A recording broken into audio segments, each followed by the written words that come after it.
Welcome back to Jersey Matters. I'm Larry Menti. This week, the king of comedy died.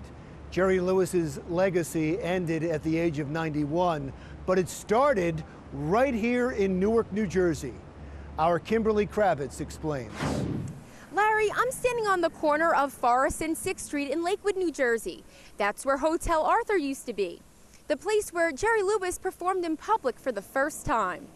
The late, great Jerry Lewis was one of the most celebrated comedians, filmmakers, and humanitarians in the 20th century. The world lost a legend. Jerry Lewis died on August 20th at the age of 91. Born from a family of entertainers, Joseph Levitch grew up in Newark, New Jersey. His father was a singer and his mother a piano player. New Jersey is very important to Jerry Lewis. He spent time here as a child in Irvington, New Jersey. That's where his grandmother lived. And then Lakewood. Lakewood is important to Jerry because his dad, who was Danny Lewis, was hired to be at a hotel, and Jerry went with him. And it was really the very first time he started performing.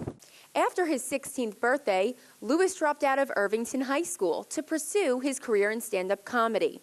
He was best known for his slapstick-style humor, where he would act a fraction of his age.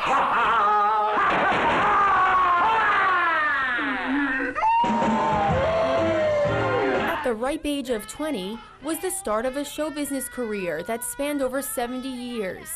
Lewis was at one point the highest-paid actor in Hollywood, but his rise to fame wasn't alone. He got his big break with his sidekick, Dean Martin.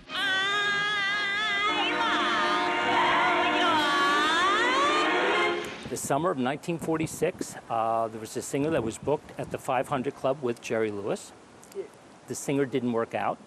The owner went to Jerry and said, "Jerry, I need a singer. Do you know anybody?" He thought of Dean right away. He called Dean. Dean said, "Sure, Pally, I'll come down." I fell in love with him the day we met. You want to come up for coffee? And look, boss, we hit the jackpot with the Martin and Lewis opening at the club tonight. It broke every paper. The dynamic duo of Dean Martin and Jerry Lewis took off in 1946. The phenomenal rise of Martin and Lewis was like nothing show business had ever seen before. They made 16 films together in just 10 years. Within weeks, they went from 4 people in the audience to 1,000 people around the block waiting to see these two guys perform. And the team of Martin Lewis was born, and their rise in show business was astronomical. The first thing that I felt in my heart was I knew he was my hero all of those years for a reason. But as they say, most good things come to an end. However, the breakup of the world-famous partnership led to other big opportunities for Lewis. He signed a contract with ABC to host a weekly 2-hour live Saturday night variety talk show in late 1962. When I do The Tonight Show, I'm walking into a free-floating, wonderful formula of anything goes. Lewis, along with his other talents, used his fame to help others. In 1966 was the first time he hosted a telethon for those suffering from muscular dystrophy. It became a ritual, each Labor Day for 44 years. And the amount of money he raised? $2,700,000,000 accounted for.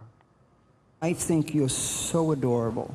And then these children look at you like you're some kind of god. I'm not a god, I just love people, and I love people that are well. Lewis was selfless and spent decades helping others while ignoring his own suffering. He had pain for most of his life. He was hooked on Percodan for a while, so he had that problem. Then he had a bypass surgery, he had that problem. Then he had colon cancer, he had that problem. So just as time went by, unfortunately, his health, got very, very poor. And one of the saddest things I ever saw was the first time to see Jerry Lewis in a wheelchair. As you know, he had done the telethon for so many years with those kids in a wheelchair, and now he was in a wheelchair. Like many skilled comedians do, they find a way to mask the pain. Like my daughter said, "Dad, would you have liked not to make 90?"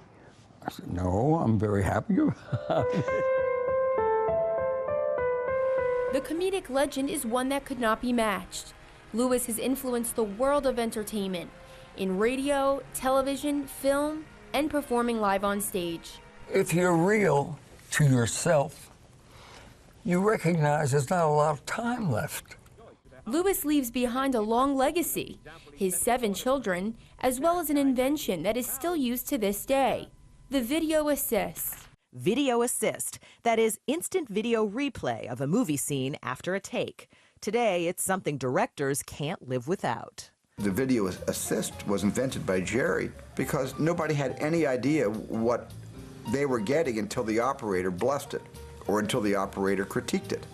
There should be a sign, you know, saying Jerry Lewis invented this. I was blessed. I was lucky. I was given this marvelous gift, and now I can make children around the world laugh. You'll never